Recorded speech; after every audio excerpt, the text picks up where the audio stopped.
institution. And so the sole issue here, we say, is was the sale and the investments through the first defendant? And we deal with that at paragraph 41 of our skeleton argument.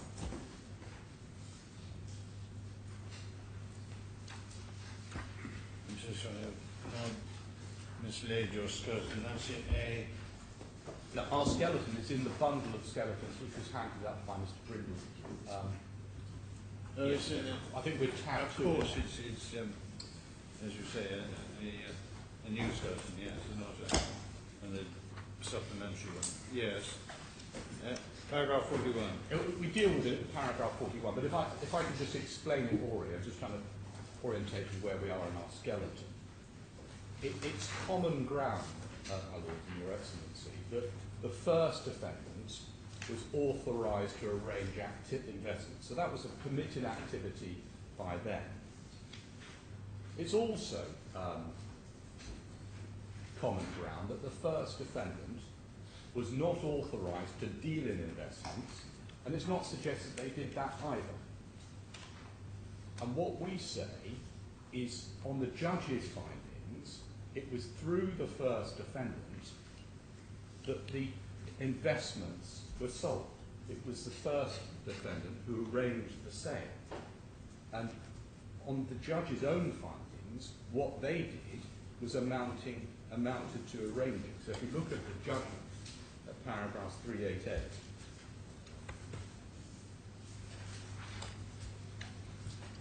Can I clear the text just a minute?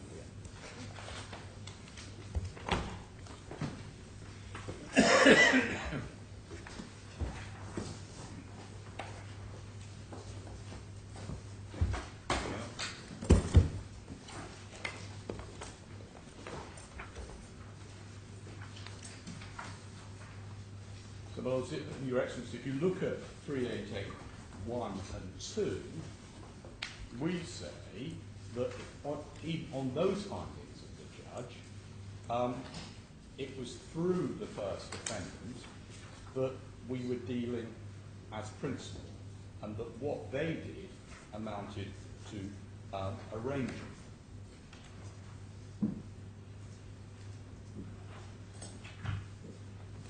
Now, this point of 2.7.4 was not referred to expressly in the judgment at all.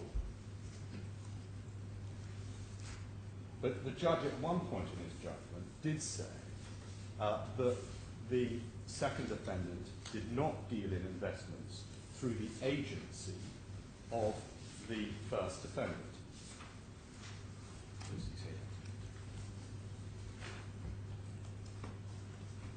Well, this is a bit bizarre because we raise this as an issue in our opening and our closing submissions at trust. If I can take you to the references, we look at bundle C1,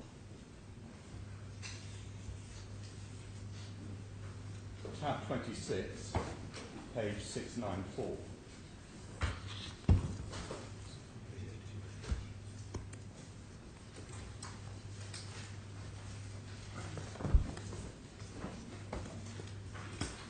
And you'll see that at paragraph 45(1), so just repeat the page. It's 674. Thank you. And you'll find at paragraph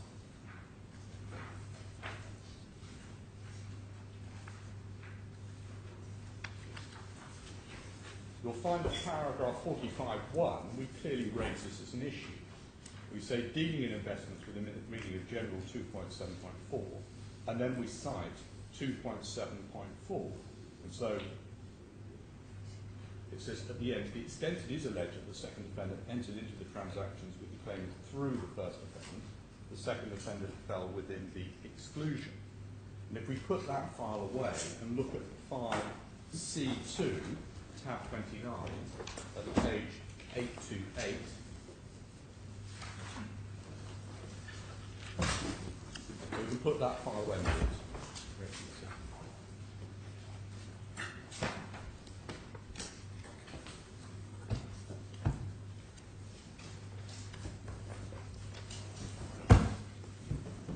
8. At page 828, paragraph 14. Yeah, I'm sorry again. It's you're tab not hearing 29. you. C2. C2, tab 29. I don't have tab 29. And maybe the tabs are organised differently. But it's page 828, but it may be 29 in your bundle, still in C1. That's not maybe. ideal. Thank you.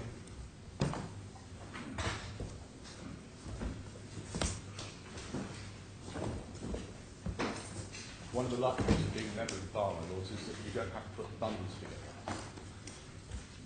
Right, 29, I have that now. Yeah. 828, Yeah. and paragraph 14. Yeah. And what we say, we clearly raise this as an issue. We've relied on 2.7.4 to take the dealing out of 2.7.1, and we can put that file away. Well, you say raised it as an issue. You refer to the relevant sub-rule. Yes. Yeah. I have So to what? say, there's the mountain of material that's put in front of the judge. Well, this is It's depressing. Yeah, this case has got a lot of issues and it's complicated. Well, it's got a lot of issues. It's got an incredible amount of paper, including endless quantities of scouts and arguments, which imposes an intolerable burden on the court, I think. Anyway, there it is. Probably I've got out of the wrong side of bed this morning. Yes. Well, also, if we Anyway, that's that point. You say that the judge has failed to grapple with 2.7.4. Yeah. Because he failed to identify the fact And- that sailing as principle, they sailed through an authorised agent. Correct. And that if you look at paragraph 378 of the judgment, at page in double A1, page 143 of the Thank judgment. you. Yeah.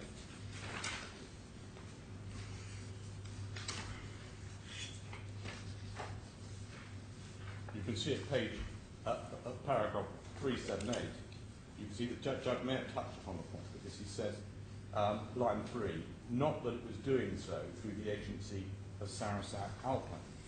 And it seems to me that what the judge was doing was equating, if he was looking at 2.74, thinking that it's got to be an agency rather than just merely through in order to fall within 2.7.4. The response of the claimants to this is at paragraph 413 of the claimant's skeleton argument. I don't think we need to look at it, but I can say what it says. They say General 2.7.4 cannot apply because it only applies where the counterparty is an authorised firm. And we say that's clearly wrong. If you look at the exclusion of 2.7.4, that's not what the rule provides. That submission fails to take into account the wording, which has the word through. I understand the counterparty would have to be the authorised firm if you're talking about the transaction with, but not through. And so what we say is that the word through shows that the authorised firm need not be a counterpart. So those are my submissions on sub-issue 2. And sub-issue 3 is, did the second defendant deal as principal investments in the DIFC? The judge held that the dealing was in the DIFC for the reasons set out in his judgment at paragraph 388.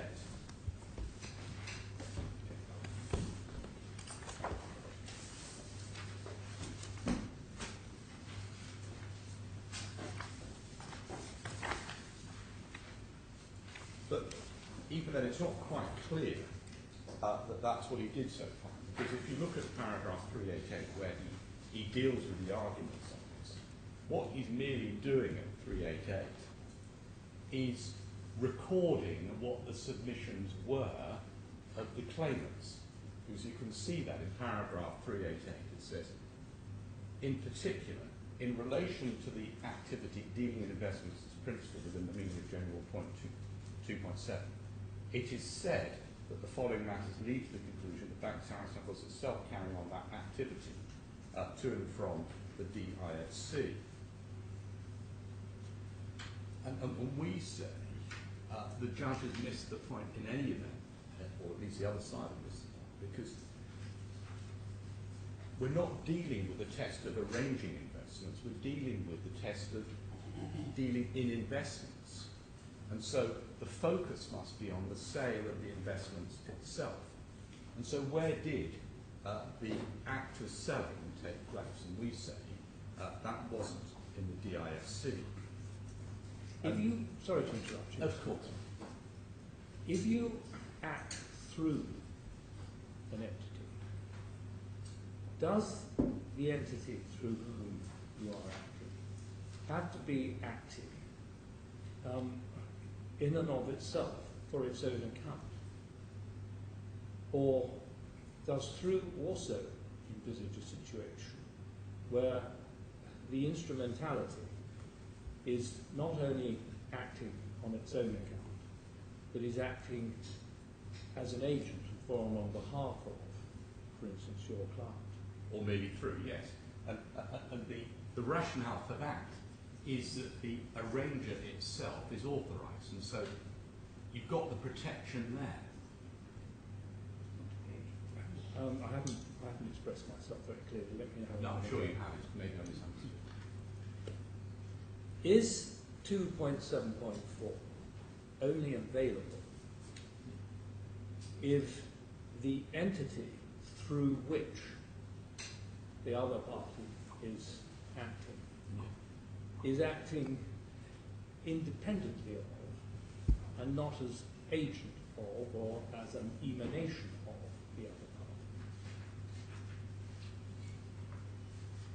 party? So, for instance, imagine a bank has an entity within the DIFC, which, as between it and that entity, the entity is the bank's agent. Yeah. If that entity acts as the bank's agent within the DIFC, and given that it's an authorised firm, can the bank have the protection of 2.74? Or does 2.74 require that the entity is acting independently of the bank? I don't think it's a requirement of 2.74. Clearly the judge thought that it needed to be the agent of the principal, because I think that's how you can read paragraph 378. But my respectful submission is it doesn't require an agency, and there's no need for an agency, because if the arranging is through someone within the DIFC, agent or not, the protection is given to the investor because the agent is authorised within the DIFC. Thank you.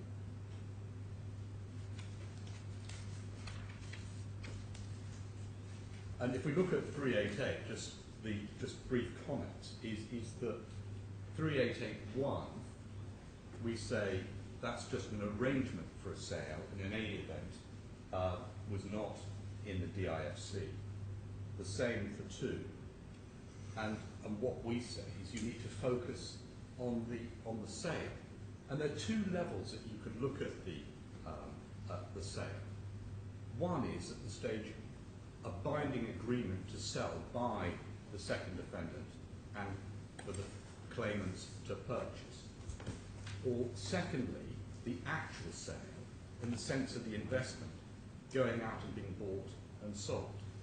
Now if you look at the second level, this level was clearly in Switzerland. The second defendant went out, bought notes, and then held them under a custody arrangement, and that was all outside the DIFC. But if you look at the first level, which is when was the binding agreement to sell by the second defendant and to purchase by the claimants, it's all about offer and acceptance. And where was the agreement to buy concluded? That's the issue of crystallisation.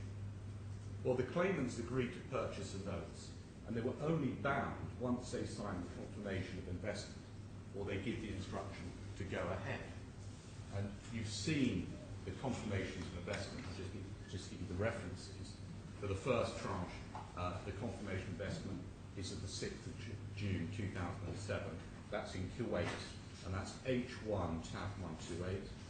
The second tranche is the 17th of July by the claimant as attorney for C2 in London, and that's at H2 151. And so the moment when the claimants agree to buy the structured notes is the moment where there's an agreement.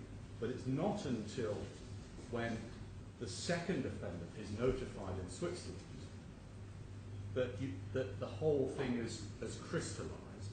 And then once the second defendants are informed in Switzerland, yes, the claimants have agreed to buy these structured notes, they go out, buy the notes, and they're placed into custody, and that happens in Switzerland. So there's two ways of looking at when there is a binding agreement. Either when the claimants agree to go ahead, and that was all outside the DIFC, they agreed outside the DIFC, and the confirmations were all signed outside the DIFC, or when the communication of the acceptance has been received by the second defendant, and that would be in Switzerland, because it's not until the second defendant's notified of acceptance that it went ahead with the purchase of the notes and selling.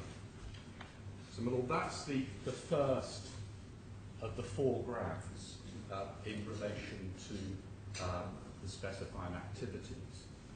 The second is arranging deals, arranging credit or deals and investments.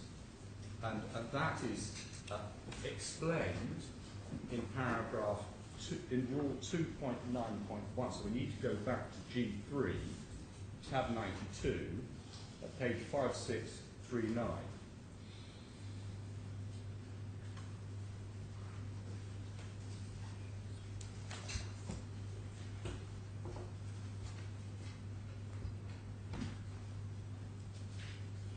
And if you look at 2.9.1a, arranging investment with a view to another person, whether it's principal or agent, buying, selling, subscribing, or underwriting an investment. And then 2.9.2 is an exclusion. There are excluded from Rule 2.9.1 any arrangements for a transaction into which the person making the arrangement enters or is to enter, whether as principal or agent for some other person. And there are three elements to this specified activity. The first is, did the second defendant arrange credit or deals and investments within General Rule 2.9.1? Secondly, is any arrangement arranging by the second defendant taken out of 2.9.1 by the exclusion in 2.9.2?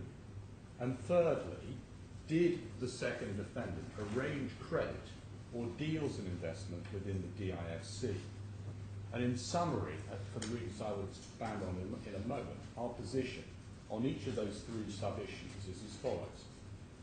One, the second defendant did not arrange credit or deals and investment. Instead, what it did was grant credit and dealt with investments, which are separate specified activities under General 2.2.2. Secondly, insofar as the second defendant fell within General 2.9.1, it was taken out by the exclusion in General 2.9.2. And we say, thirdly, in any event, any arranging by D2 was in Switzerland, not the DIFC. And so, whilst D2 did grant credit, and we did deal in investments, that was in Switzerland. So if we deal with these sub-issues on this second category, we need to look starting from 2.2.2, which is at page 5639 3.4.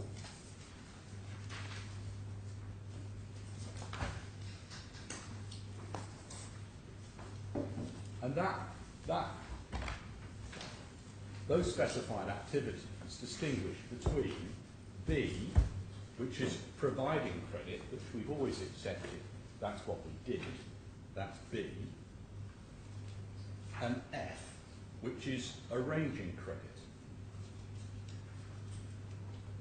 And there's a distinction as well, we say, between D, which is dealing in investments as principal, or perhaps dealing in investments as agent, and F, which is arranging deals in investment.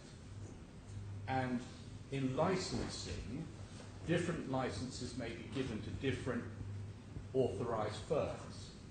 And as I understand it, the first defendant had a license to arrange but did not grant credit or deal in investments. And what the second defendant did, and accepts it did, was firstly grant credit. That's the facility agreements issued in Switzerland and drawn down in Switzerland. That's tranches 2 and 3. And in tranche 1, the credit was being granted, of course, by ABK. And it's also accepted. We dealt in investments, and I've already dealt with that in discussing the first category, which is D, dealing in investments as principals. Now, how's this dealt with in the judgments? It's at paragraph 380 and 381 of the judgment.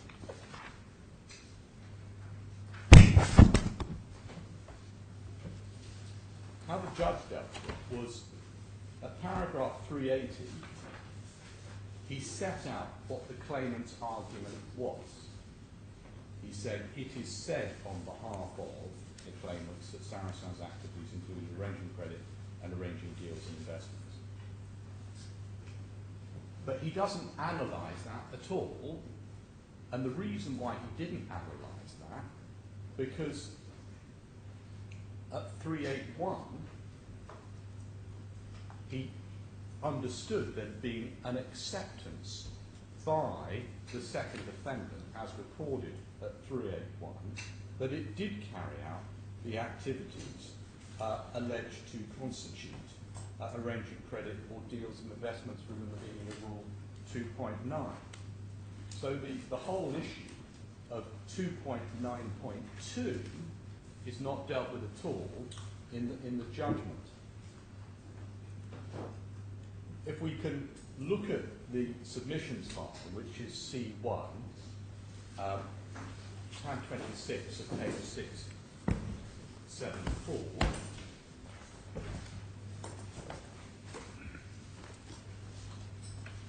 Page 6.4. It's 674, my lord, and it's paragraph 45.2.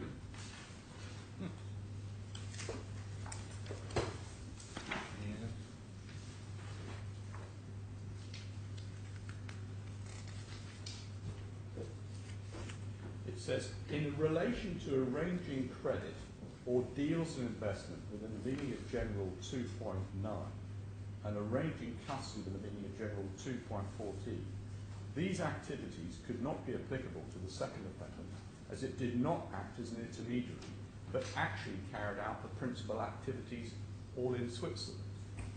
And then if we go to tab 29, I'm just pausing there, that's yes. over a different point. Unless I misread it. Well, what he's saying that if you're an intermediary, you can't be involved in arranging credit or deals and investments. yes, but it says that we carried out the principal activities as principal. And so that falls clearly within 2.9.2 of the exclusion. And if we go to... Oh, I see, sorry, well, I misunderstood that one. 2.9.2, the exclusion. And then perhaps it's clearer, my lord. I'm not sure I still find that difficult to read. My lord, it's clearer in the closing submissions. We look at tab 29, which I understand is in the same bundle. Yeah. at page 827.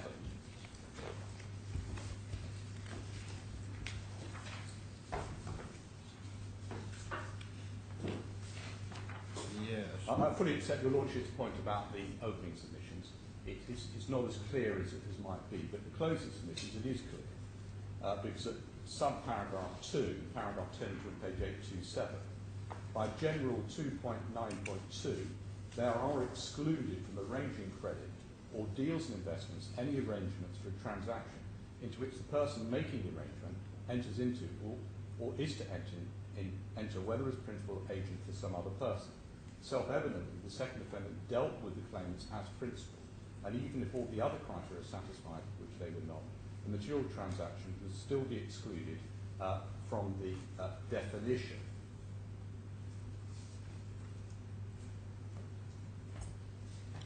So, well, that's dealing with the exclusion, and it doesn't really deal with the.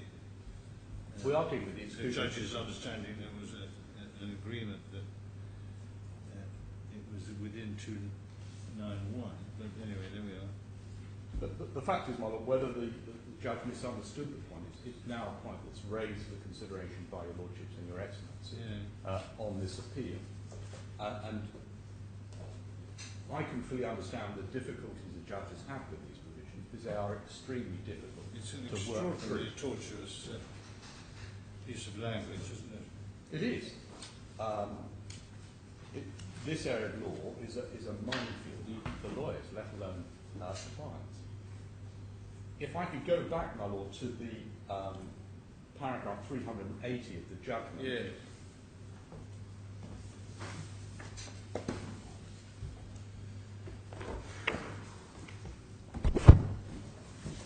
You'll see that, as I said earlier, paragraph 300. I'll let you get the judgment. My Lord, and Your Excellency, as I said, paragraph 380 is merely records what was said on behalf of the claimants. Yeah. The first is the timesheets. The term sheets, we say they're not marketing, they're specific to claimants as per their requests. And they were specifically created for the claimants, as explained by Mr. Lowenberger at paragraph 29 of his witness statement. I don't really need to turn that up now, but just so I can give you the reference. It's E2, tab 72, page 3,900. As to 2, the opening of the accounts, it says the Bank Saracen sent out account opening forms. We say the opening of the accounts is a separate act to the arranging of credit or deals and investments.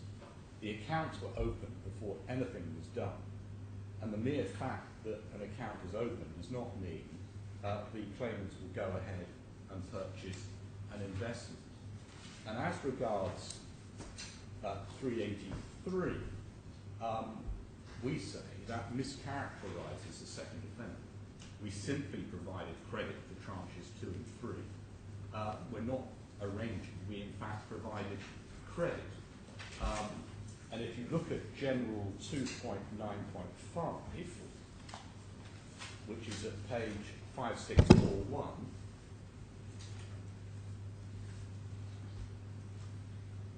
it says a person does not arrange credit for deals and investments merely by making arrangements having as their sole purpose the provision of finance to enable a person to buy, sell, subscribe, or underwrite investments. Now, the claimants rely on 2 matters in their Sorry, that's what I was starting. Well, if a bank offers an overdraft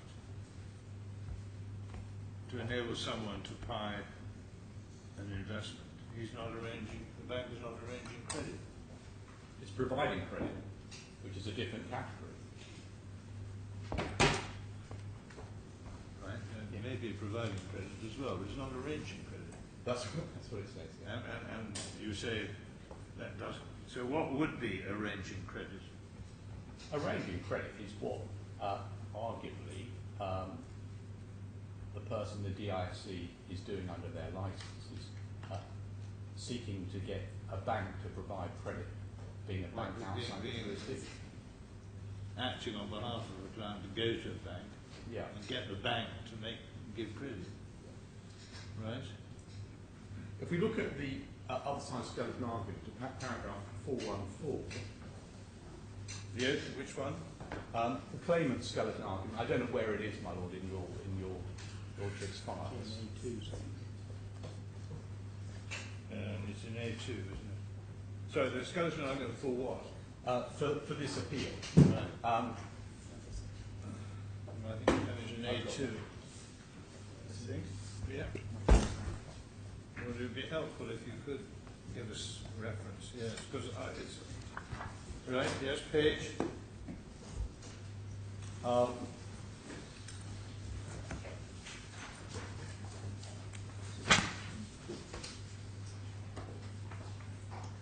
Well, the page I've been given is 146, which I think you've been provided with. Oh, I see. You mean that's the page 146? But that's the internal page. It's paragraph 414 of the skeleton argument. No, I'm sorry, you completely lost me. My lord, it should be any such paragraph. My lord, it should be bundle A2, tab 8C, 8C. I hope. And it should be headed claimant Yeah, I skeleton. got you now. Yes, I'm grateful. Right. Sorry, paragraph what? It's paragraph 414. Good. Yeah.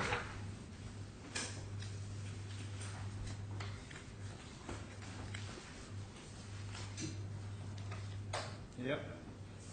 They rely on two matters. The first is, they say, in relation to arranging credit or deals investors, Bank Sarasin claiming he carried out these activities, while Bank Sarasin sold each of the notes on the issue to the claimants. He also structured the investments. For the first wave of investments, the issue was Rafed Bank, and it was Bank Sarasin that arranged the execution of this transaction. So they're relying on two things. And we say the mere fact that we structured the investments in Switzerland which were sold does not mean that we were arranging. And secondly, even if the issuer was Rabobank on the first wave, that does not mean that the second defendant did not sell the investments to the first claimant and the second claimant. And interesting enough, the claimants themselves contend that the investments, or contended that the investments were sold to them by the second defendant as principal. If we look at the claimant's skeleton argument for trial, which is at C1, tab 24, page 571,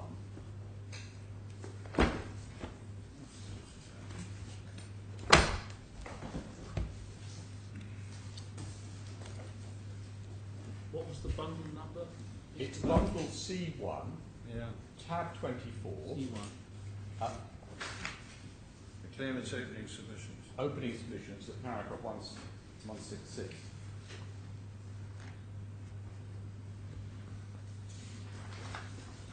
I invite your lordships to read paragraph 166 at page 571. So what am I reading it for? To discover what they were asserting? Or They were asserting that I mean, that's the point of the exercise. they were asserting at trial that we sold the investments to them as principal. And they make the point, the instructions were the second defendant, not to any third party or Rabobank. They say that in some cases the issues were not identified until after the deal was done. And they said that we produced no evidence. All right, sorry, no, you haven't explained what you want me to read it for. I'll let you read it, yeah. So what, paragraphs 166? Just 166, my lord. Right.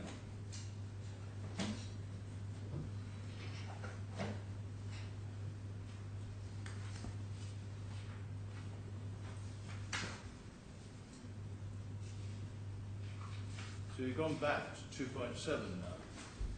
Yeah. Yeah. Because what we're saying is they were emphatic that we were dealing in investments and we make a distinction between dealing and arranging.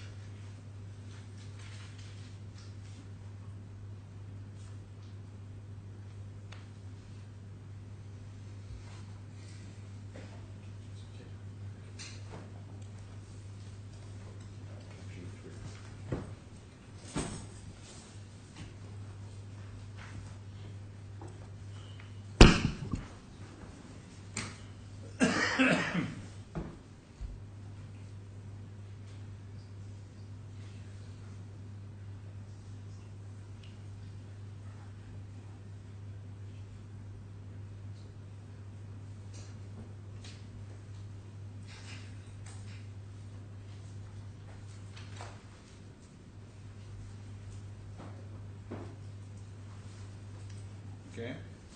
My Lord, the second sub-issue on this is the matter taken out of Rule 2.9.1 by Rule 2.9.2.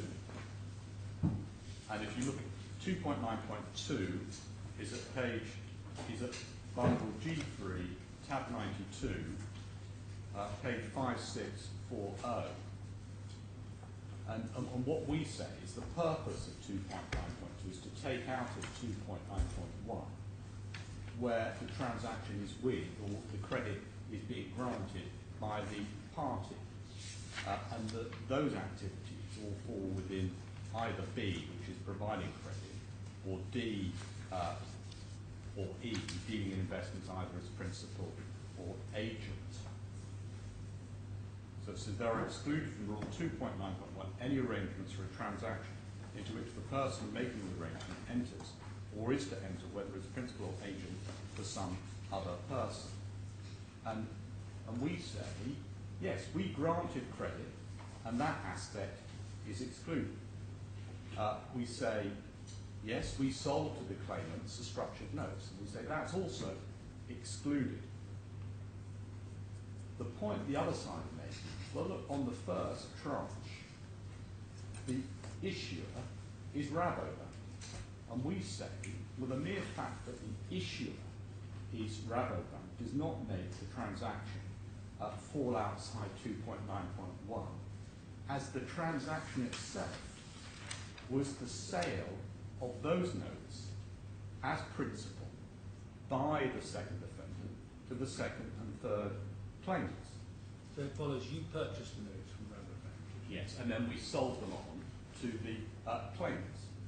And insofar as you look at the initial purchase, which is from us buying the notes from Rabobank before the on sale, we say that that was either in Switzerland, or given that Rabobank from the Netherlands, it's from in the Netherlands. And if you look at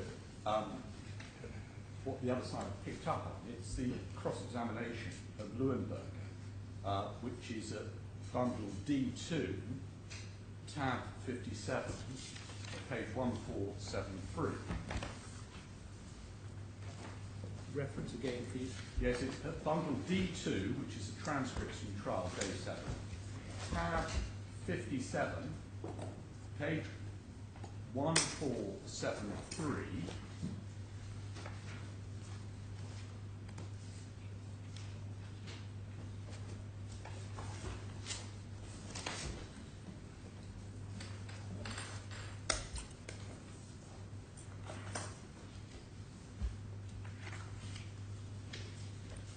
And perhaps it's easier if I just read the relevant bit, which it starts at the end of internal page 124. And this is the cross-examination of Mr. Leuenberger, the person within Switzerland who's working on the notes. The last, line 25 of 124. To take it in stages, Bank Sarasin sells the structured product to the clients. Yes? Excuse me. Bank Sarasin sells the structured products to the clients. Yeah. Bank Sarasin sells the structured products to their clients. That's correct. Is Bank Sarasin also participating in the market as buyer? And if so, what is Bank Sarasin buying?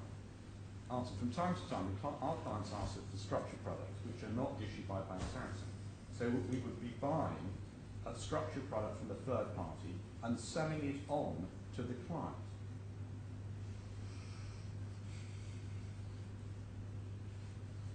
Could I just ask you just to explain how it works by reference to some of the documents in this case? If you could be given the core bundle to start with, which is not a Bank Sarasin issue. If you could go to page 164, yes. Do you have a document page 164? I see a term sheet, yes. Question. Yes. The one that has the issue of being the Rabo party Do you see that? Or in fact, rather the bank itself? Yes, that's correct. Could you just explain how it works then? Is this an example where Saracen goes into the market and buys something and sells on? That's correct, yes. So that explains the process.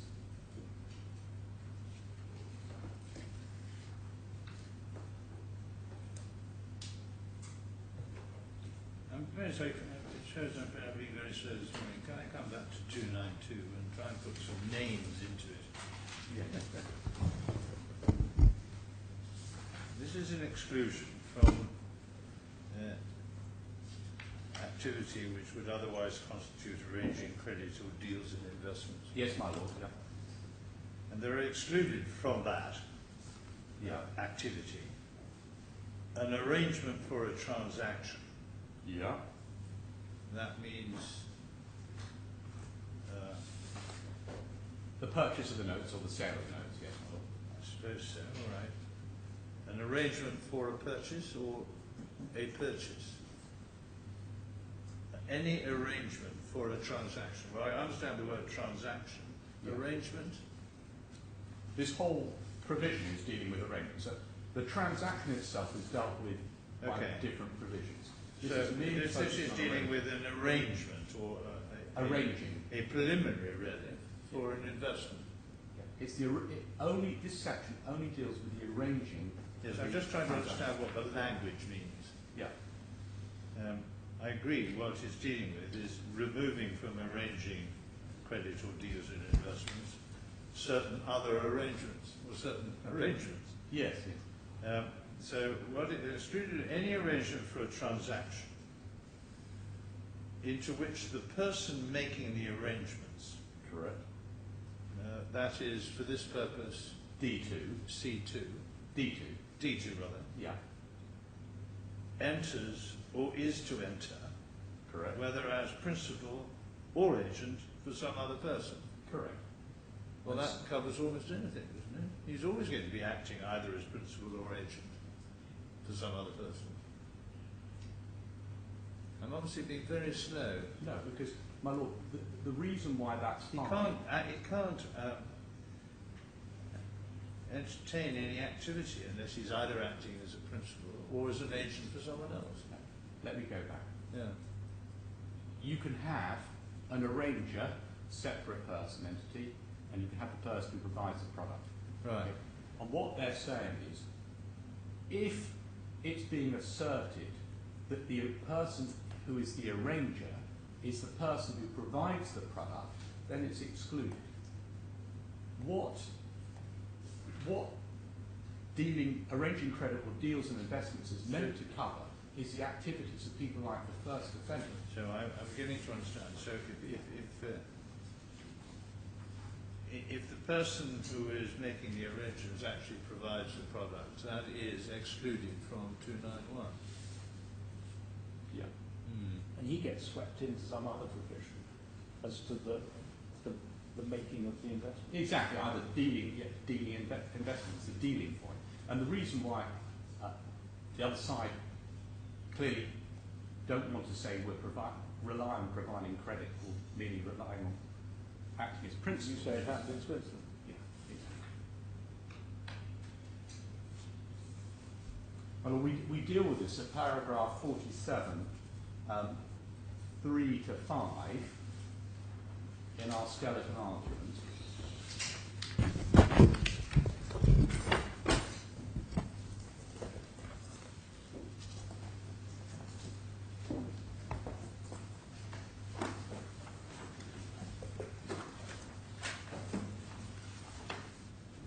Sorry, Mr. Bank. Yes, Paragraph it's paragraph 47, 47. subparagraphs 3 to 5. 3 to 5, thank you.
we go back to the judgment at paragraph 381, which is at page 144, as I said before, this issue, which is sub-issue 2, which is 2.9.2, wasn't considered by the judge. But if we move on to paragraph 389 to 390,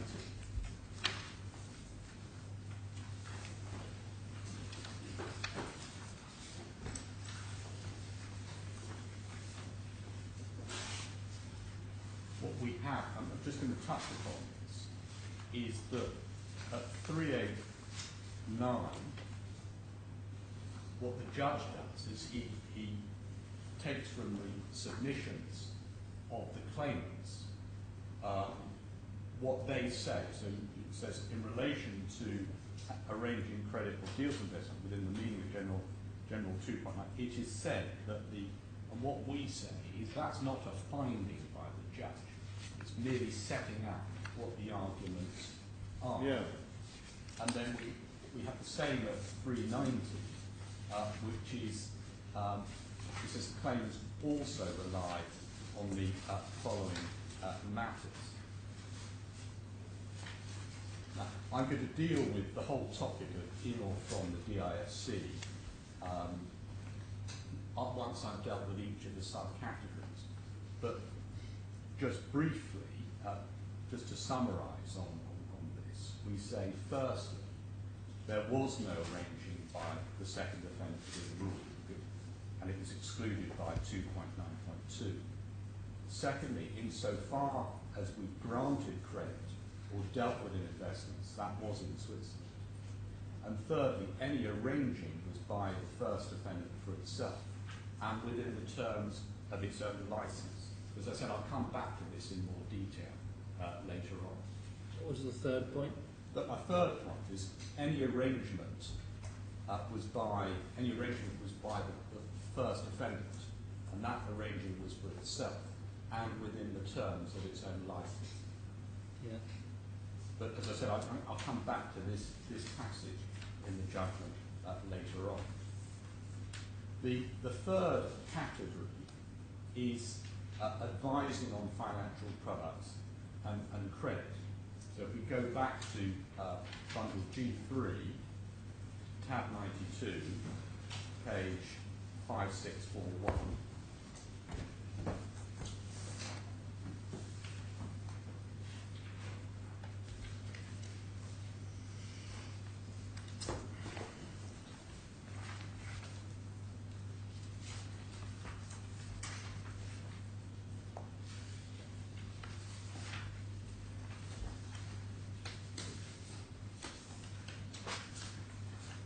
This is an even more complicated provision.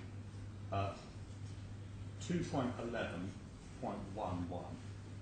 In Rule 2.2.2, advising on financial products or credit means giving advice which, A, is given to a person in his capacity as an investor or potential investor, or in his capacity as agent for an investor or potential investor on the merits of his buying, selling, holding, subscribing, or underwriting, or for underwriting a particular financial product, whether it's principal or agent.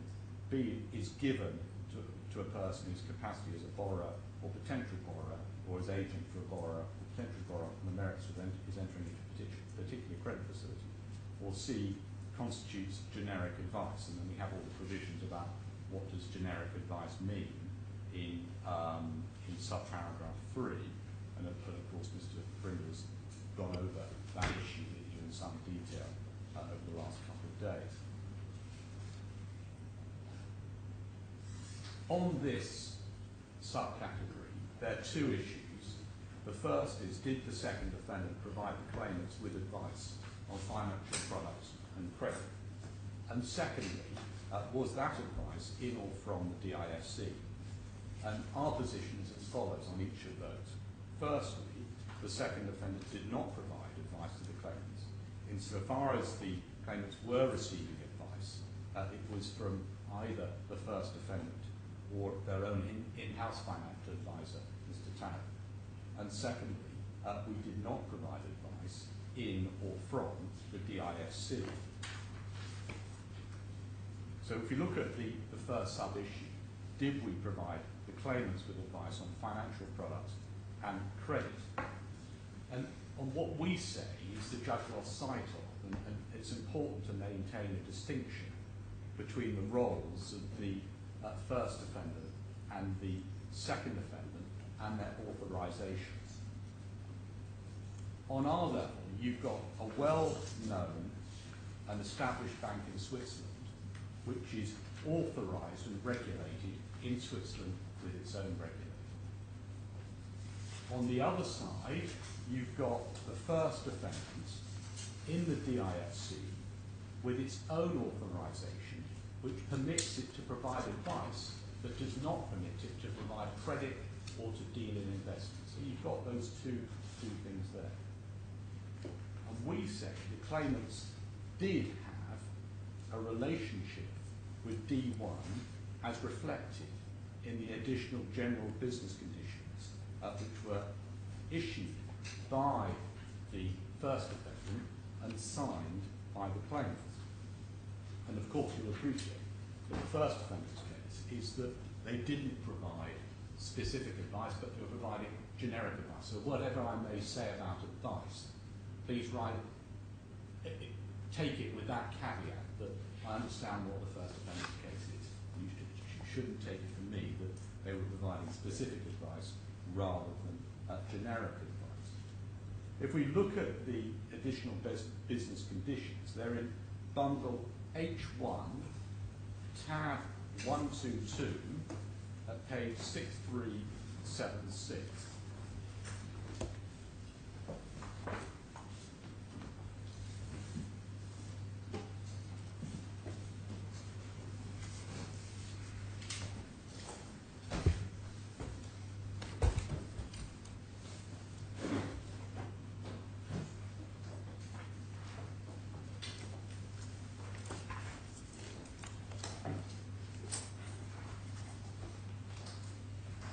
My Lord and Your Excellency, I'll take you through this very quickly because I know Mr. Brindle's taken you through this more than once, and so you'll be very familiar with it, and probably you've marked it out. But it says the name of the client, it says who the client relationship manager is, it's Mr. Nair, so the client relationship manager within the first offender under these terms and conditions is Mr. Nair. You've got the introduction, which I'm sure you've read of that paragraph. Then in 2.1, in the absence of a reciprocal agreement to the contrary, BSA will not accept instructions or orders from the client undertaking as an intermediary between the client and other members of the Sarasin group, will not arrange, etc. And then, more importantly, it lists the investment services, and that's at 2.2. And that includes advice and recommendation, investments or arrangements involving investments and instruments of credit, including without limitation, shares, etc.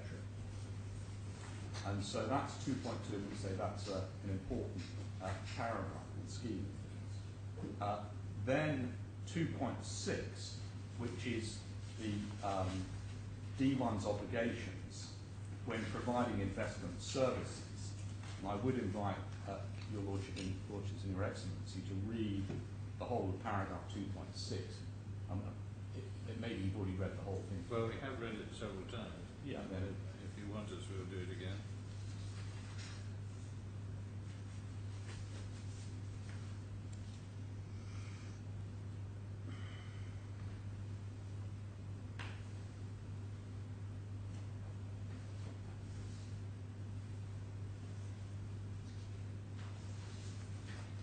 Yeah. And then 3.2, my lords, from Your Excellency, at page 6379, the client hereby agrees to communicate with each member of the Sarasin group directly and agrees to forward messages and orders to the respective member of the Sarasin group. The client agrees that the Sarasin group may send its messages addressed to the client through BSA.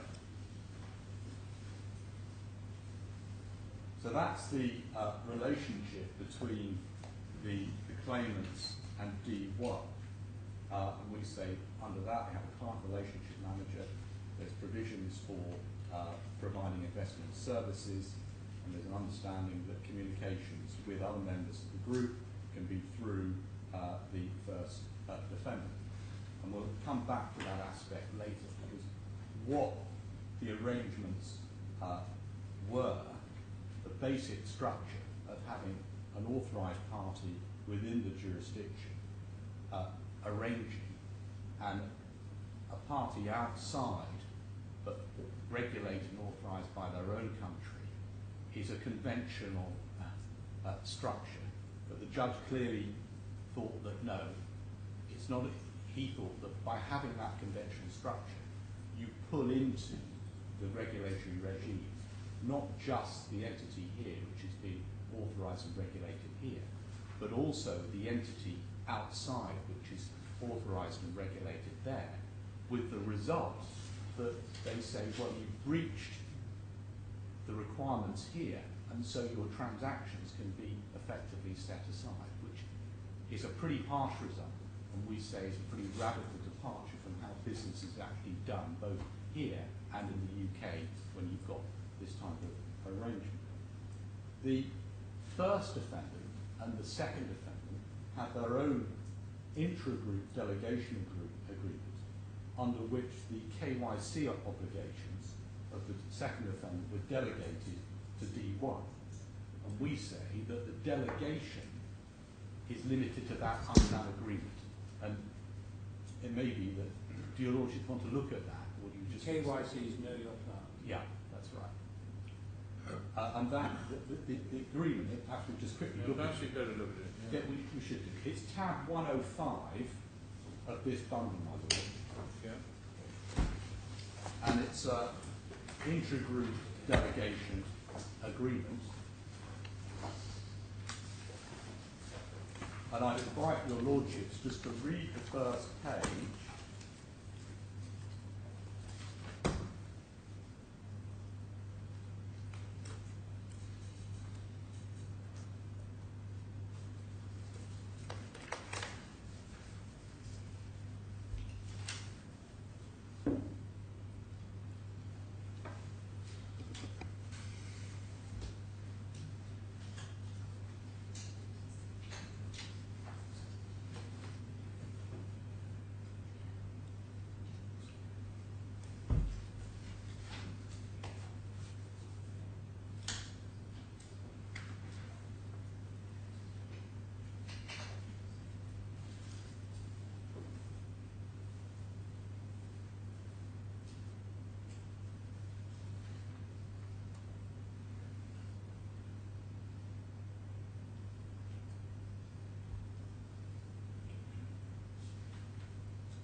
Yeah. And then at case 6260, you'll see that clause 9 is governed by Swiss law, Swiss jurisdiction, and the various annexes are the basic provisions of Swiss law and practices to money laundering checks and KYC. The judge found that we were advising on financial products and credit within the meaning of General 211 in two respects, and that's paragraph 383 judgment.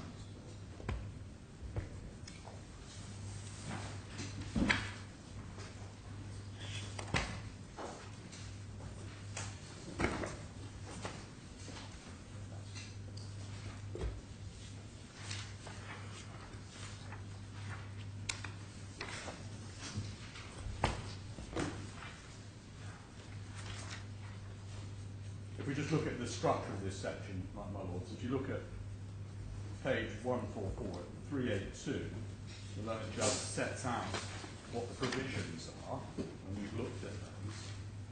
And then at 383, it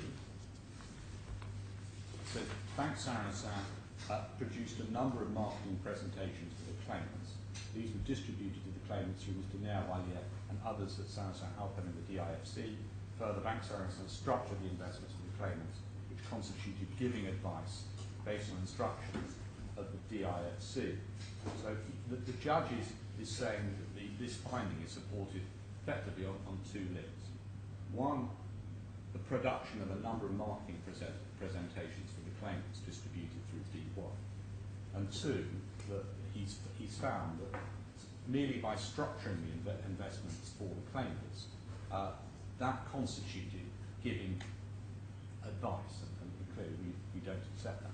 We deal with that, my Lord and Your Excellency, paragraph 50 of our skeleton argument. And if I just deal with the, before you just look at that, let me just summarise where I think we are. The first point is that the judge in his judgment has not identified what these marketing presentations are.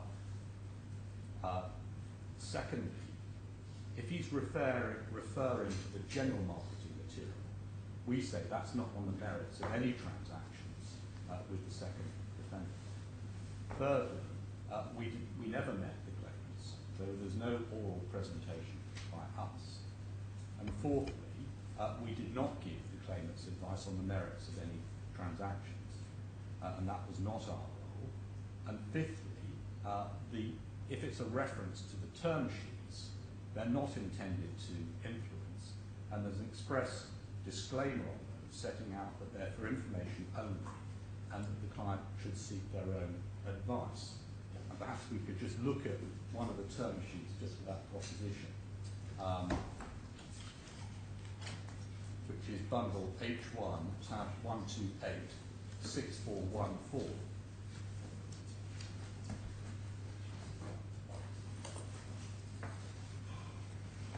Sorry, just repeat the reference.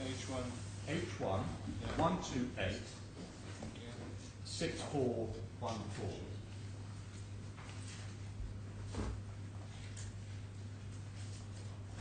And I just invite, there's a disclaimer on various pages, and I just invite the Lordships to read the disclaimer on the left-hand side of 6414, for example. Clearly these documents have been photocopied quite a few times before they've got in the bundle. I'm not sure if the Lordships can read it. Yeah, well, that's printed on all of them, isn't it? Yeah, it is, yeah. So it's making it clear they're not intended to influence, and we're saying it's for information only, and that the client should seek their own advice.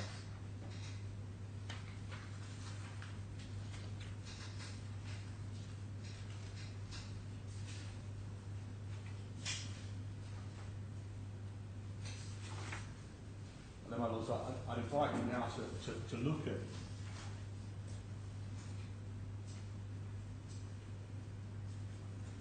my submission to paragraph 50. Can you just help me with the nomenclature here? 6413. Yeah. You have issue a lead manager calculation agent to be advised. Lead distributor, Bank Sarasin-Alpen and Bank Sarasin-Basel. What's that mean? Lead distributor?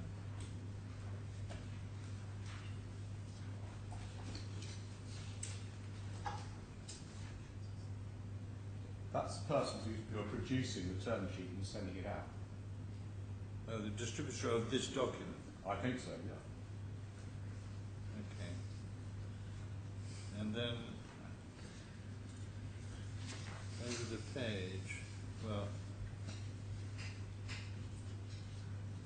Is this a pro forma that might apply to a range of things, so that lead distributor may not be applicable to this particular transaction, but to other transactions? I suspect what you have is a template, and then you put in the... Well, it's headed 8% capital rotated notes on right. 8. And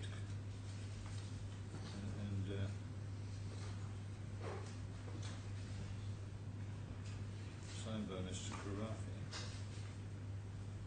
Yes. But, well, I'm interrupt you. Can I help you? Is the material in the documents relating to the purchase of this note from Rabobank? Is that there? I mean, presumably Bank Sarasin hedged exposure on these products, did they? I wouldn't know, my lord. You wouldn't know. My understanding of the case is limited to what's You would what's expect been them done. to, anyway. Yes. Yeah. So there's no material here relating to the Rabobank's involvement in the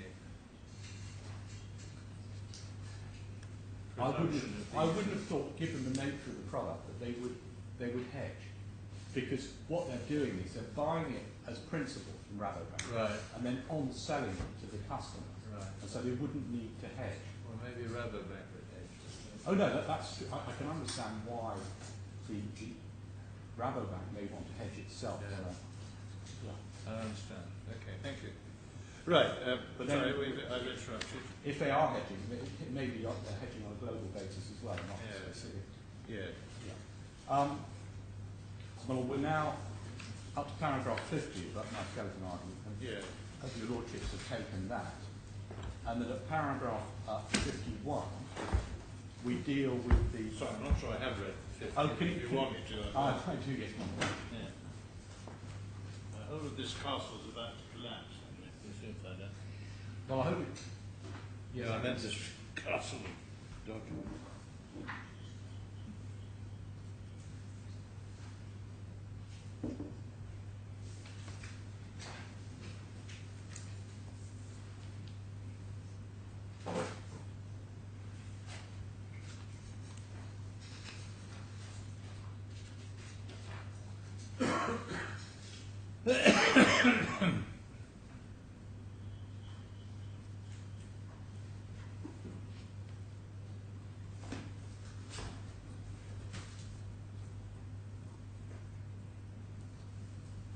Right, now 51, you want to go? And then 51, my lord, just to take you to the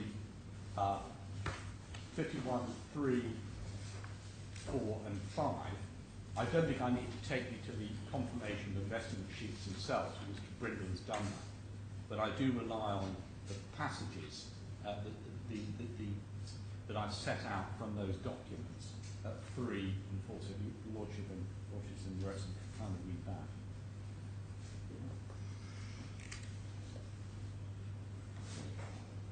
Understood.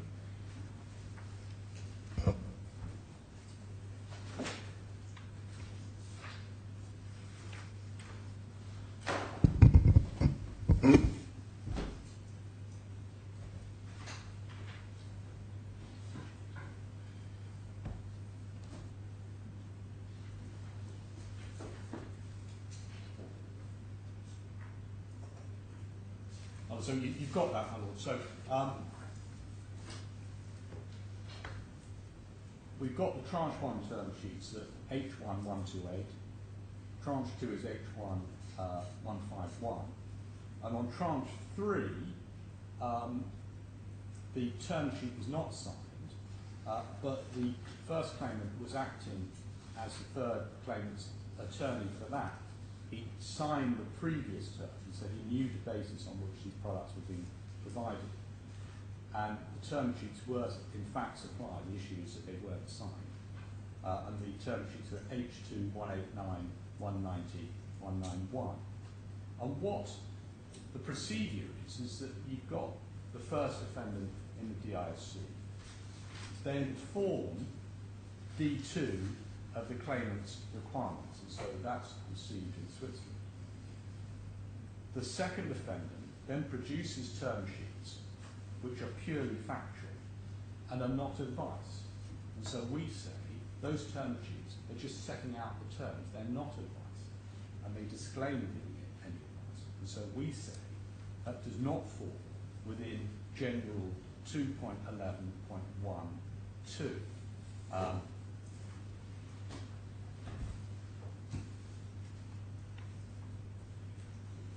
And if we can look at what that process is, it's in Mr. Lernberger's statement in bundle E2, tab 72, at page 3899.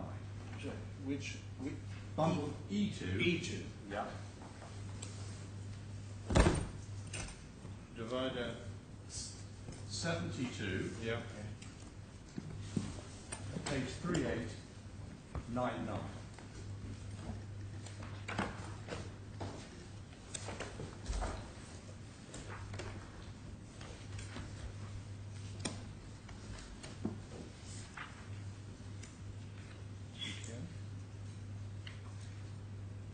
can I invite your lordships and your excellency to read paragraphs 22 to 27, which explains the term sheet. And we say this is for understanding our response to the first limb, which is the JAF relying on the term sheet. Yeah.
Well, I've read to 27. I'm obliged, thank you very much. That deals with the term sheet point. My Lord, can I give you the reference to the explanation for what lead distributor means? Mr. Lohrenberger was asked about that in his cross-examination, and that's at bundle D2, tab 57, page 1478, internal page 143, and he said that it means promoter. Now, looking at the second limb of the judge's findings, the first was the term sheet. The second is structuring the investments. And we say that we did not advise as to the merits of the structured products themselves. That wasn't our role. And secondly, what we did was structure the notes, but merely structuring the notes, we say, that's not advice, it's providing the product requested. We're providing a product, we're not providing advice.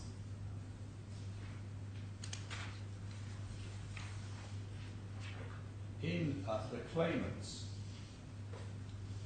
skeleton argument at paragraph 415, they assert that there was a finding by the judge that the advice was specific, and they relied on various passages in the judgment. It may be helpful just to look at paragraph 415 at the other side's skeleton argument.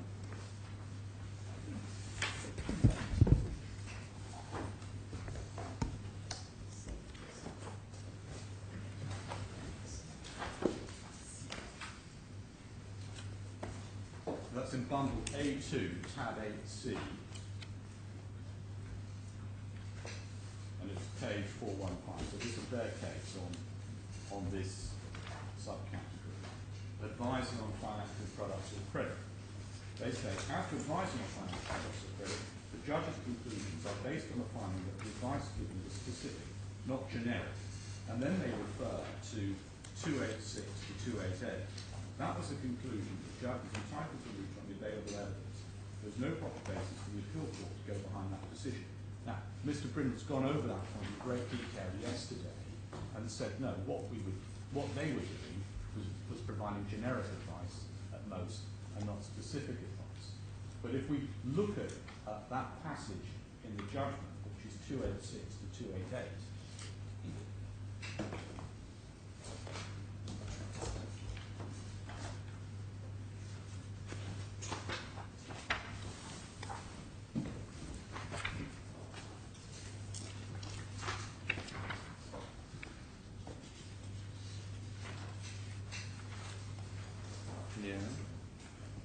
passage that the other side are relying on in support of that is a passage that relates to the first defendant.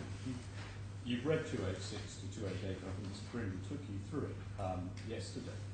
But what they're saying, what the judge was saying, is that they were carrying out the activities of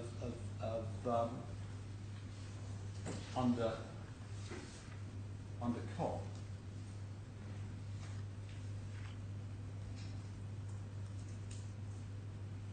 So I'm not quite sure what point you're on here. The point I understand that the other side. The you point accept the submissions in regard to I'll explain the my nature of the advice.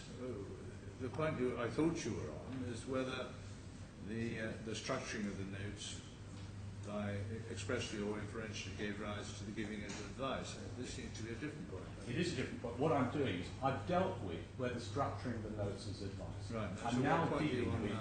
the riposte by the other side, which is at paragraph 415 of their skeleton. Yeah. And they say, in that they say the judge found the advice was specific, but what they're relying on is a passage that deals with whether or not the first defendant was advising. And if you look at... Well, you're saying it doesn't deal with the second defendant at all, that's the point. A, it doesn't deal with the second defendant at all, but B, it's showing what the judge has found is that the party that was advising on all of this was not the second defendant, but it was the first defendant. Well, it could be both. It could be both, but what we say is that you've got the first defendant is authorised to do this, and this is what they were doing. We're not authorised to do that. We're providing a product, but what we're not doing is doing this aspect. We're not advising, because their advisor, if anyone, is the first defendant and not us.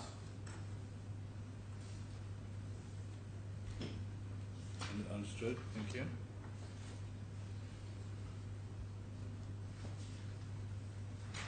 The next sub-issue in relation to advice is whether or not that advice was in or from the DIFC.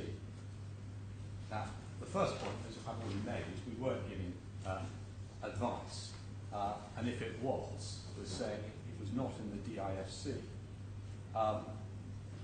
Looking at the points that have been relied upon, we say, well, the distribution of marketing materials, that was by the first defendant in the DIFC, and that was not us, D2, giving advice in the DIFC, which simply acts as the first defendant and not acts as the second defendant. Secondly, many firms must be distributing marketing materials of banks and financial institutions from all over the world. That does not mean that those banks are advising in the DIFC. If you look at, let's say, a large advisory firm, they'll have a whole bank of financial material, promotions, brochures and documents.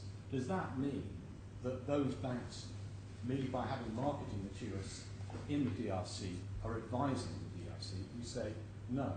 And all these submissions Yes. are on the basis that D1 was not acting as your agent. Correct. If they were acting as your agent, then their acts are your acts in the DIFC on ordinary agency principles. On ordinary agency principles, I accept that. And you're going to address us on that. I will.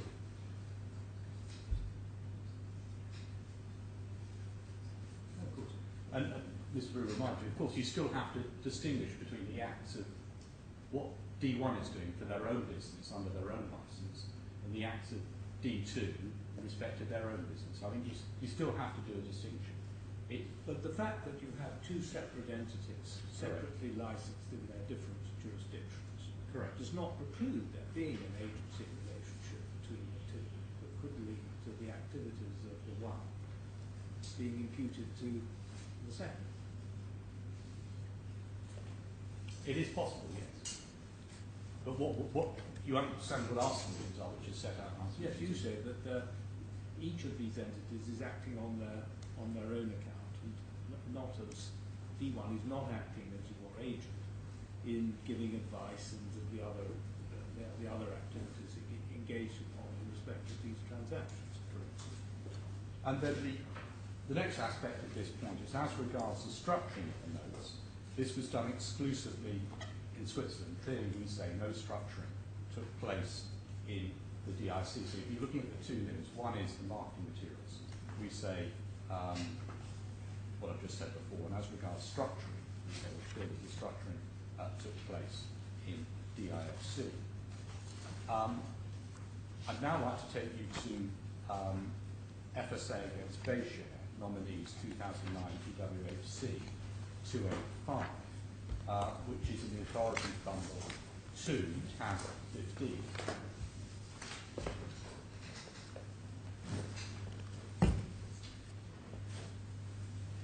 Sorry, which number of It's authorities bundle 2, right, tab 15. Thank you.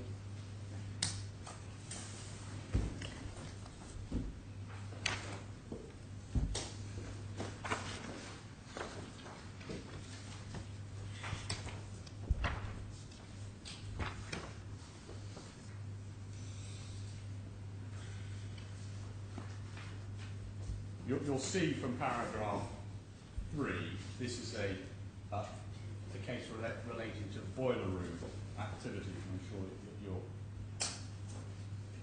your lordship's in essence. So this is financial authority, service authority against Bayshire. Yeah, that's correct. Now, why are we reading it? For what proposition? Well, we're reading for the proposition that the act of advising is not completed until the investor receives it. Right, okay. What I'm saying, Lord, is if there was any advice, that advice, the act of advising, is not completed until the investor receives it. And here the claimants are in Kuwait. They weren't being advised in the DIFC, and they did not receive advice in the DIFC. And that when you look at the judgment, we'll come to that in a moment, that the judge refers to this authority that didn't apply, and that's what we say. But if you look at paragraph 3, you'll see that this is a boiler room activity case, where the FSA was trying to effectively shut down an operation. And the paragraph 7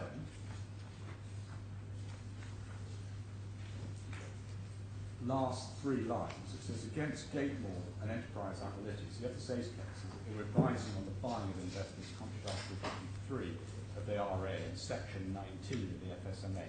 19 is the equivalent of the Financial Services Prohibition, the GIC, and communicating invitations or inducements to engage in investment activity contrary to Section 21 of the FSMA.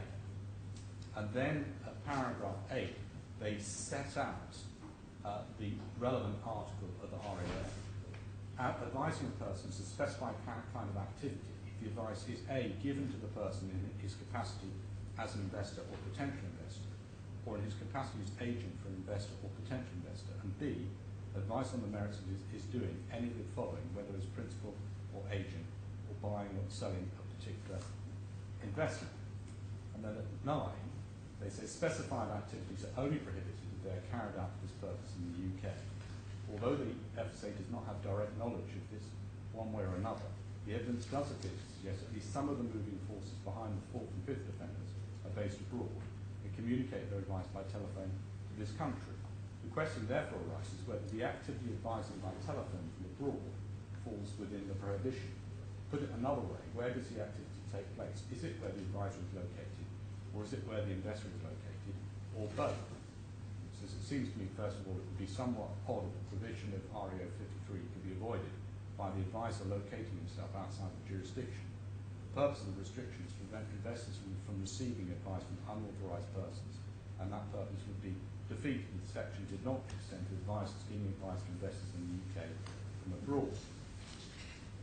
And then paragraph 12, this is the third consideration, which is in my view decisive, is that when one looks at REO 53, one sees that the core of the prohibition is in relation to the receipt of the advice.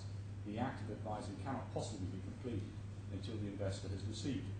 Therefore, it seems to me that either the activity advising is being carried out on both at the location of the advisor and the investor, or that is being carried out exclusively at the location of the investor. In either case, it's not so for me to decide upon which it is. The activity is within the prohibition. And here, the all the key meetings were outside the DIFC. They were in Kuwait and London. If we could look at how the judge dealt with this, we can put this file away.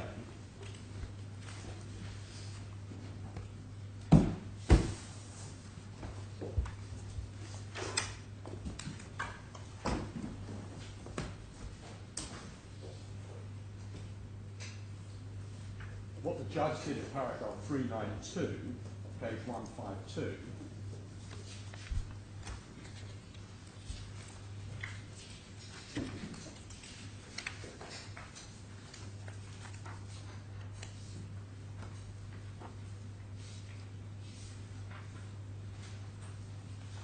what he's done is he set out the submissions on Bayshore nominees at paragraph 392.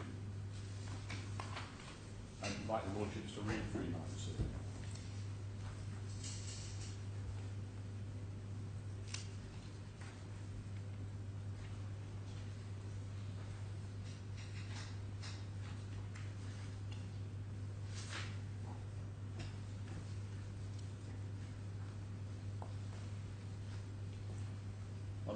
And we say that the judge summarised Bayshore in 392, but then didn't turn to deal with the argument itself. He sets out the argument, but didn't deal with it in the following paragraphs of his judgment.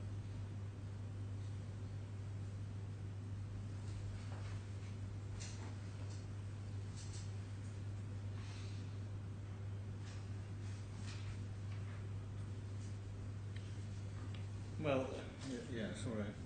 And then, I mean, there is a relationship. I mean, 393 goes on to deal with the question as to whether Sarasin-Alpen was in fact transmitting from the DIFC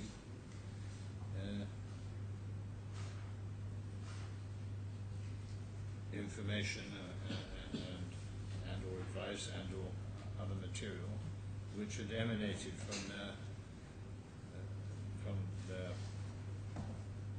Bank Sarasin, because they were not distinguishing between Bank Sarasin and themselves. well, if we go back to looking at the provision, which is at bundle G, so we can put the judgment away for a second. If we look at bundle G3 tab 92, yeah.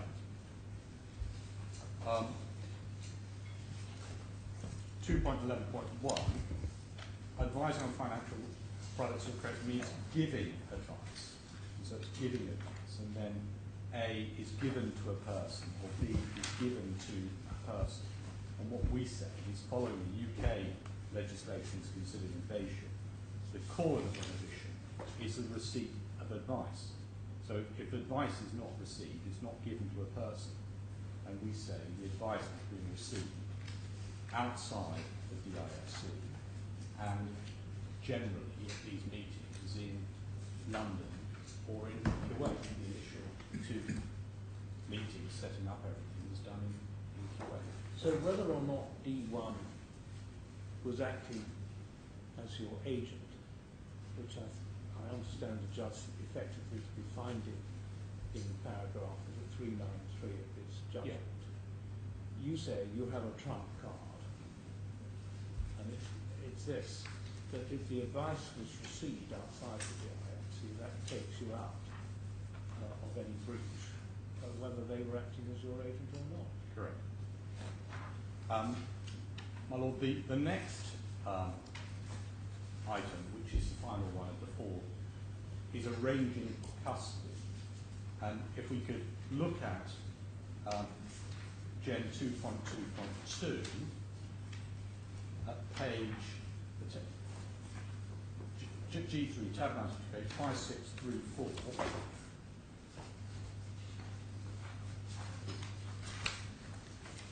Now, what we say is if you look at J and K, there's a distinction.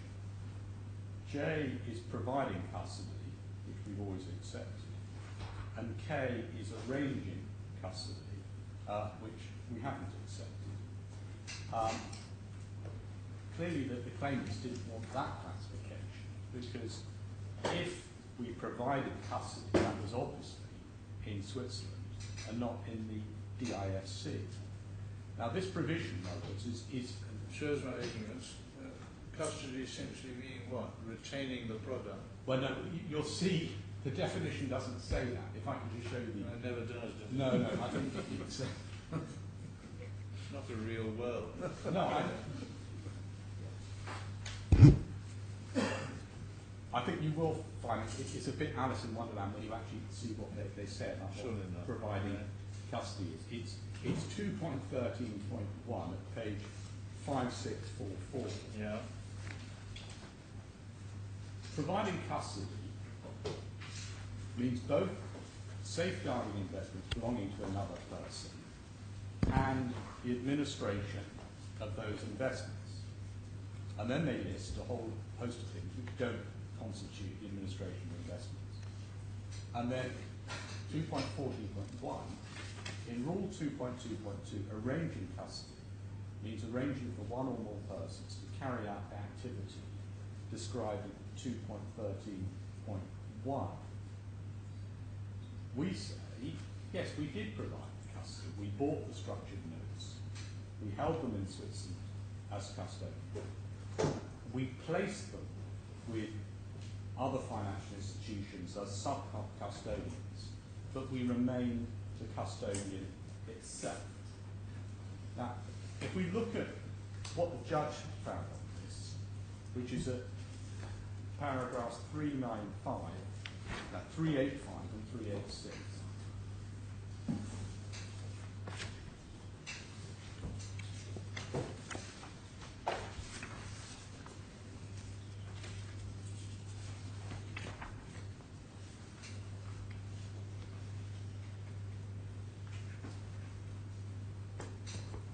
what the judge has done at 385 is set out what the submission is of the claimants, but without finding whether or not that was correct. So, line 3, he starts off by referring to the definition. And then he says, it is said by the claimants that this activity also was carried out by Bank Sarasin and Eastern Park and the DIFC. The security arrangements between Bank Sarasin and AKB were arranged with Bank Sarasin's concurrence by Mr. Alia and Mr. Nair from the DIFC, as appraised from Mr. Mohsen's instruction to Mr. Nair to run the irrevocable payment order by the bankers to check whether they agreed with the wording. In addition, the pledge agreements were dispatched from the DIFC and apparently returned to the DIFC. So he's setting out what their submissions were. And then he says, 386, as in the case of arranging credit or deals and investments, it is accepted that Bank Sarasin did carry on the activity of arranging custody with the meaning of General 2.14. And it said did so in Switzerland, not in or from the DRC. That also is a question which I address in the next part of this section. Although again, this is a case where there's no such acceptance, and in our pleading we clearly denied arranging custody. We could look at the pleadings again and our submission. So if we start from the pleadings, which is bundle B,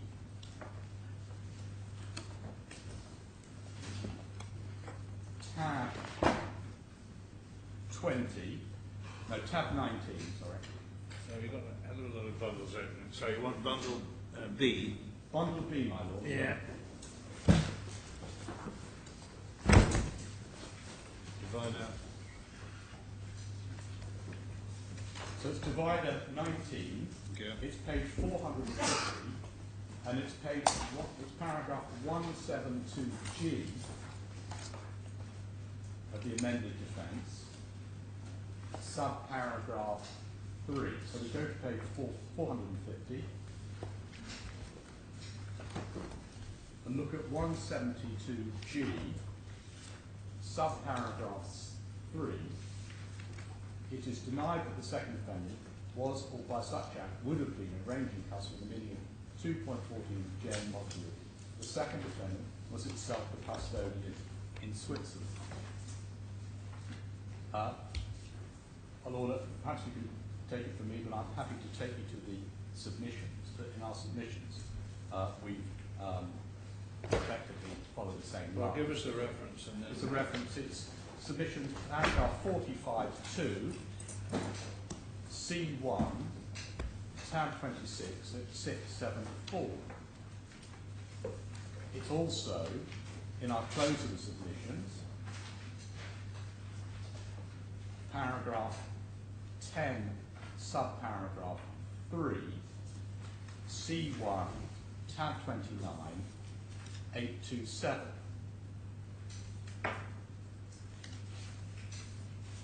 Well, so if we can put that files away apart from the judgment,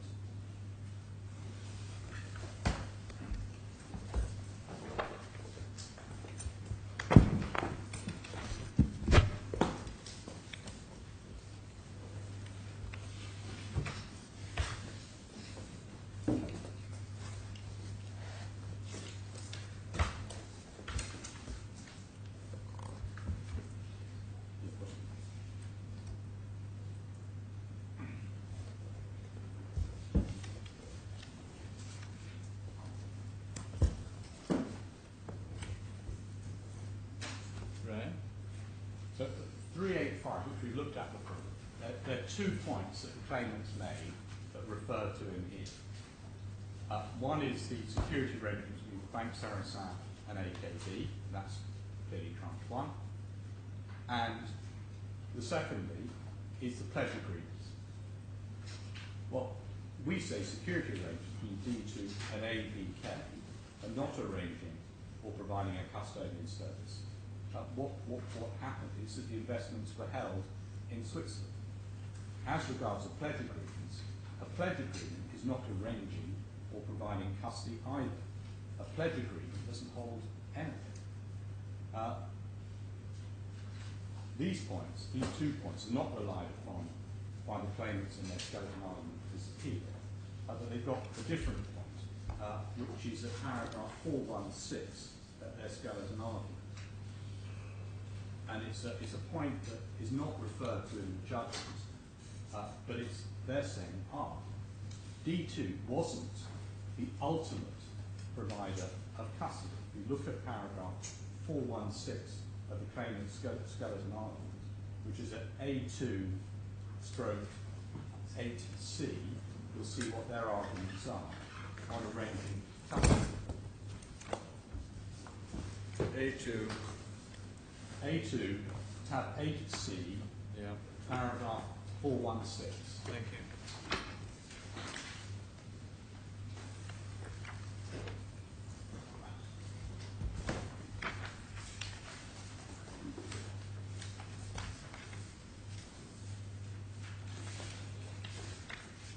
And you'll see what their argument is that the reference are a bit confusing because I don't think Mr. Vernley covered this point at all. And it's the references are, they should be only to Mr. Learnberg. I'll be corrected on that. They say that Vernley said various things. I don't think he did. I think what they're really quoting from is the evidence of Mr. Learnberg. But if we look at that evidence, it's in bundle D2, tab 57, page 1484.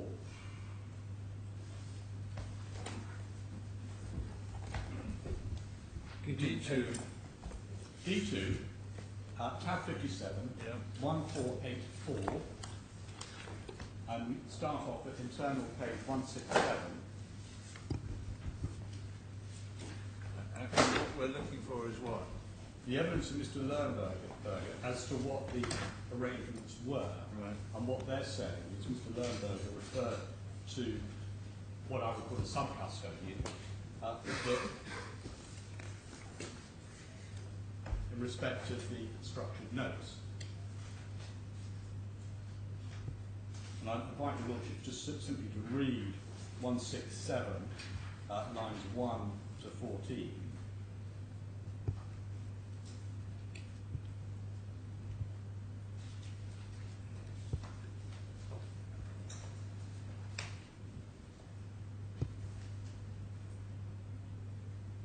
and then the 169, the first 7 lines.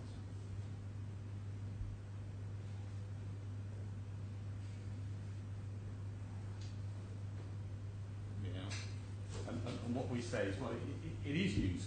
It's usual for a bank, which is safeguarding assets or products, to use other entities to act as a sub-custodian for it. But that doesn't mean that the bank, for example, here, Bank Sarasin, is not providing custody itself. And if we go back to General 2.13, G3, tab 92 at 5654,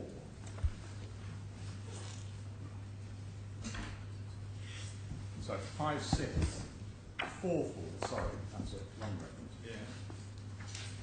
Providing custody means both safeguarding the investments belonging to another person and the administration of those investments. Well, the investments belonging to another person, that is the structured products because they've sold them to the claimants, and the administration of those investments, well, they are administering those investments.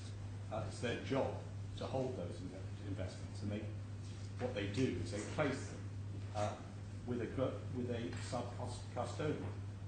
And if we look at the safeguarding and administering of these structured notes by the second defendant, that flows from and is evidenced by the statements of account issued by the second defendant, which lists the assets it's holding on behalf of the claimants. Does it make a charge for acting as custodian? Due to it in its account when it submits its account?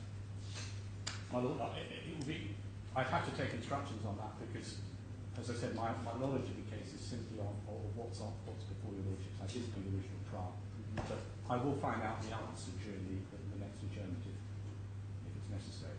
I mean, the person actually having possession is in the group, is it? No, it doesn't. No. What you have, they buy the investment, they book it by putting it into the accounts for the claimants. No. It's put in their bank account saying we're holding this for you. Where the note is finally booked would be with a sub-custodian, which would be someone like Euroclear or whatever. But they're still, what we say is they're still safeguarding, they're accepting the responsibility for those notes. Because you don't tell the customer, oh, by the way, we'll hold your notes, we put with a sub-custodian into Euroclear. What the customer's told is our relationship is together, we are with you, we're safeguarding your assets are held by us within this account, with us as the bank. And if you look at the statements of account, it becomes very clear as to what the arrangement is. So if we look at the statements of account, they're in bundle H2, tab 186A,